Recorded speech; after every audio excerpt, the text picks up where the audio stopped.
As the FBI searched at home today, they found a number of things that are pretty disturbing. Former members of that church have already come forward saying what they think they might find.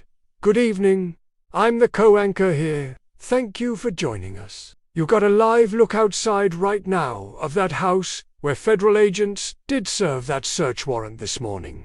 As you can see, the gate is damaged. Now, the owner of the house is not currently in custody, according to the FBI.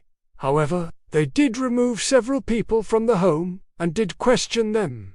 We do have new information about one of those people. One of the people taken into custody this morning was identified by sources as Brian Watkins. He was a producer on the documentary that aired on Netflix, and again, is at the center of all of this. Sources telling us that he was released after being questioned. He's back home. We tried to reach out to him. Obviously, a lot of reporters trying to speak with him. No comment yet. Let's go back to what we know now. About this investigation, the home belonged to Robert Sine. He is the founder of 7M Films, which is an entertainment company, and also the pastor of Shekinah Church. Again, these are separate entities, but he is affiliated with both. Let's take you back to what happened this morning because, first, this is what we initially knew. The FBI served a search warrant at a home in Tujunga. At least 5 people were detained. We didn't know who they were at the time, but since then, we learned that one of them was Brian Watts, that another person who was detained was a woman who goes by the name Ashley. Again, her last name is not being released, but she is a manager at the church. The search warrant was sealed, so we didn't know what they were looking for until late this afternoon when portions of that search warrant were unsealed and made public. And let's read you what some of the disturbing details that were inside that search warrant. It says, quote, "The investigation seeks evidence of sex trafficking, including but not limited to forced labor and sex acts, and material to include phones, computers, hard drives, SIM cards. Also, it talks about possible victims of sex trafficking. It says that there are possible victims of sex trafficking within the church. Also, it talks about financial records, bank statements, emails, documents related to money laundering and tax evasion. Quote, Defendant Sheen has used his position of power and influence over his church members to illicitly enrich himself. That's straight from the search warrant.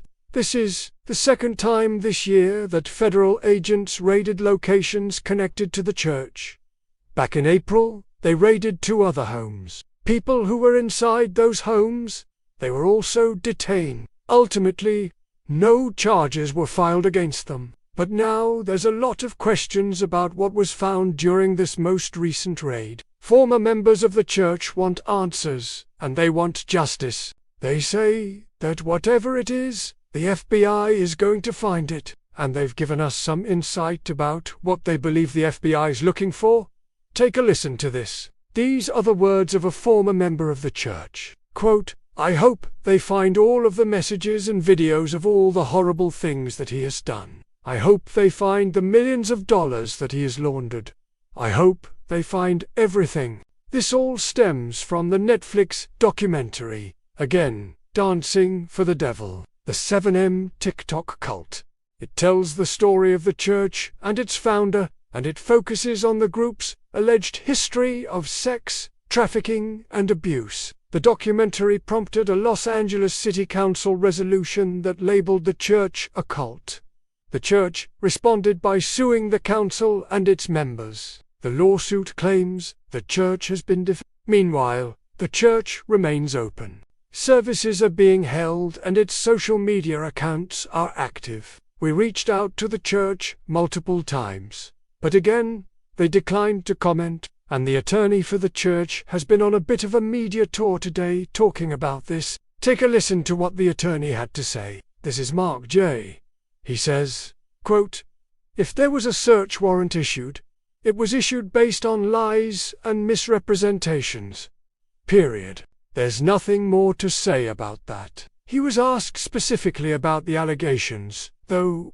Listen to this. Quote, "The allegations that the church is a cult are totally false. The allegations that the church is involved in sex trafficking are totally false. The allegations that the church is involved in any form of abuse are totally false. The church is a church. It's the place where people go to heal and help each other and become the best version of themselves."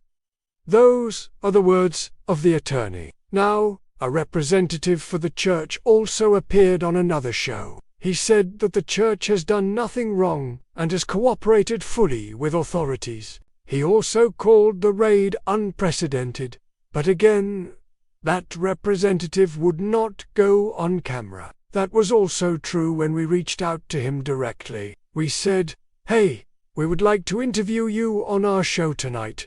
He said, "Absolutely not. I'm not interested."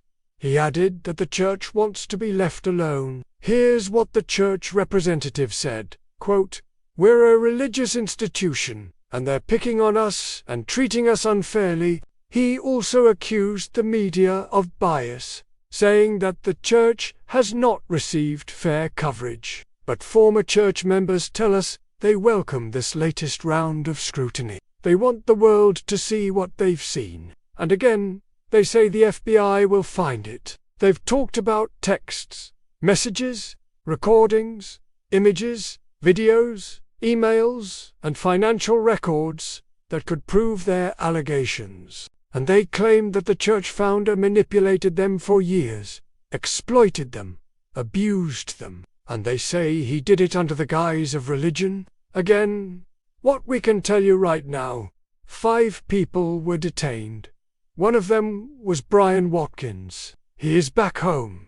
He was released. We don't know about the other 4 people.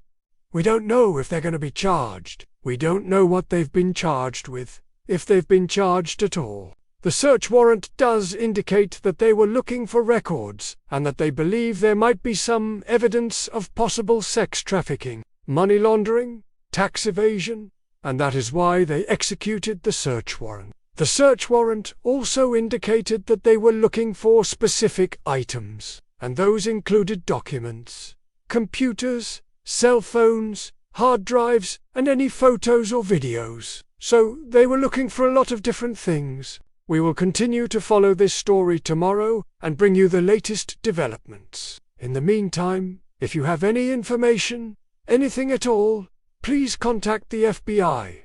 The number is on your screen right now. If you have any information, please contact the FBI. Again, the number is on your screen right now. Thank you for watching. We'll see you tomorrow.